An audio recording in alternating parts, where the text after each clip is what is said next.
Hey guys, Steven here back with another video, and today I want to talk about how I was able to get my first major cover art placement with the song Go In by Lil Tjay. Came out like a couple weeks ago, like a few weeks ago, like 3 weeks ago. I'm not really sure. But yeah, it was my first time working with the labels, my first time getting paid off of concert photography. So what happened is they ended up using my photo from a concert in the cover art. I was compensated and everything. I didn't design it. I'm not sure who designed it. I'm sure it's someone in-house, but I just want to talk about how I was able to get the opportunity because I feel like it's very possible for a lot of you because it was very unexpected for me. So if you guys enjoy this video and you want to hear more stories like this, hit the thumbs up button. Let's get straight into it.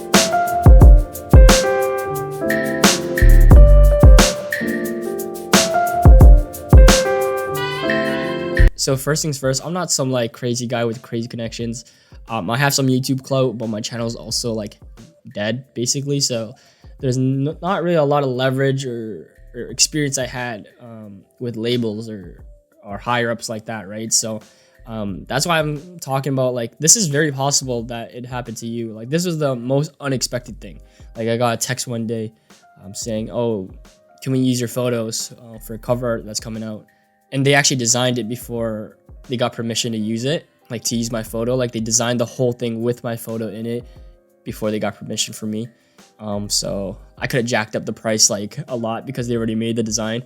But basically that's the end of the story. I'm gonna backtrack and start from the beginning. So basically what happened was there was a Lil Tjay concert in Toronto. And like every single concert in Toronto, I always find a way to try to shoot it, photograph it. If it's an artist I really like, I'll try like 100 different times, 100 different ways to shoot it. Lil Tjay is not an artist that I really like. I don't really listen to him like that. So I didn't really attempt. Like I probably tried like 1 or 2 different emails and 1 or 2 different Instagram accounts and try to contact them for a media pass. But for this particular instance, I didn't really try that much. What ended up happening was there's this guy for Columbia Records who I thought always made websites. Like I was following him because I thought he made websites for Columbia Records, but turns out he does a lot more for Columbia Records and he works with artists and stuff like that.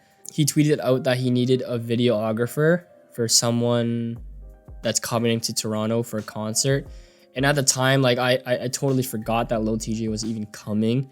Like I didn't really remember because if it's not like a very significant artist, I just sort of put it to the back burner, like, or if I don't get this concert, it doesn't really matter type of thing. So I message him on Twitter and he replies and I'm like, who's the artist? He says Lil Tjay. I'm like, oh, might as well try because like I wasn't gonna get the concert anyways, and this opportunity would be paid, right? I didn't get the gig because I didn't do concert videography and I had nothing to show for. I didn't get hired, obviously. But what ended up happening was like I told him, yo, is there any other way I can get a media pass? Like I'll just take photos. And he was like, yeah, we can make that work because, you know, like it's free photos for them, right? And like I've been chatting with him for a bit and he saw my photos and stuff like that. So he's like, oh, you know, it's good work. And I'm not disappointed because I do free concert work like all the time. Like I've never, ever got paid. So I was like, yeah, that'd be cool. And so what ended up happening is I got the media pass and stuff like that. And I actually got all access, which was perfect because I rarely get all access. I actually made a recap video about it, like the whole show and stuff like that. It was probably one of the most packed concerts I've been to, and I've shot a lot of concerts. So this was actually November. It feels a lot closer.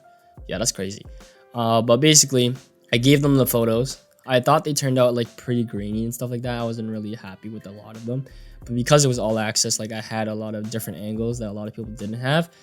So yeah, I send them the photos and I send them right away because I'm like, it's Columbia Records, bro. Like I'm never ever gonna be in contact with Columbia Records again.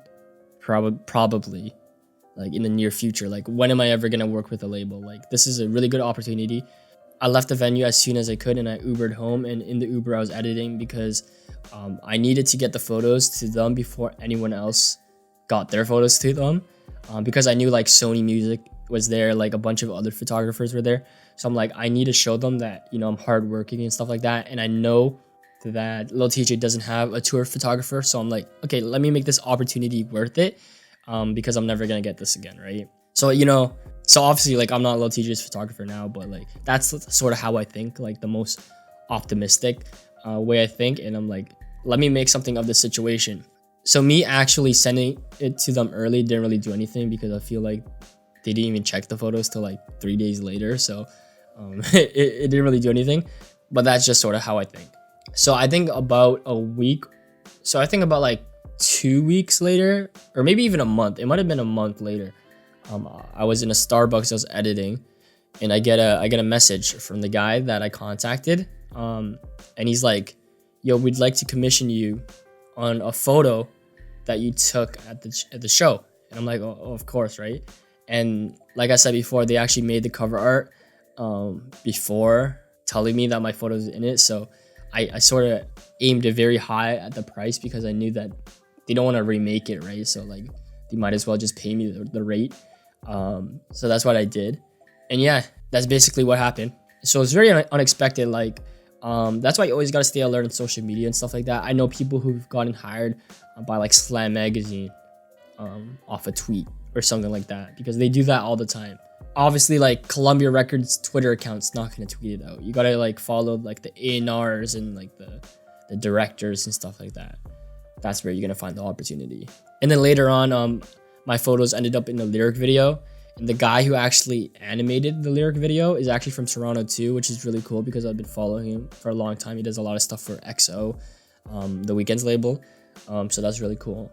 But like once again, it's very unexpected, and I think it could happen to a lot of people. Just like you never know who's watching, type of thing, you know. Turns out he was following me for a long time, actually. The guy from Columbia Records. I just didn't know who he was really. I saw Columbia Records in his bio. I think that's why I followed him at first, but I didn't know what he did exactly. Because a lot of people put like something in their bio, but I'm not sure how connected they are or like how high up their position is. But turns out he actually works directly with Lil Nas X. I just saw on his story today, like the diamond plaque for Old Town Road. So that's kind of crazy that I'm in contact with someone like that, with that level of success. So that's crazy. And now the greatest benefit is that I'm able to shoot a lot of the artists that he works with at Columbia Records in the future when they come to Toronto. So like I think like Harry Styles and Lil Nas X and stuff like that. So that's really cool. And people are gonna talk about like, oh, well, you got lucky, you found his Twitter, or he liked your stuff, or he replied to your DM. And I'm like, yeah, I got lucky. But if I wasn't actively looking for these opportunities, I would not have got them. And maybe if I didn't send the photos in time, I would not have got them. If I didn't spend that time on editing, I would not have got them. You know, like there's a lot of factors to it. But yeah, hopefully you guys enjoyed this video. Hopefully it helps you out. My name is Steven, and I'll see you in the next one.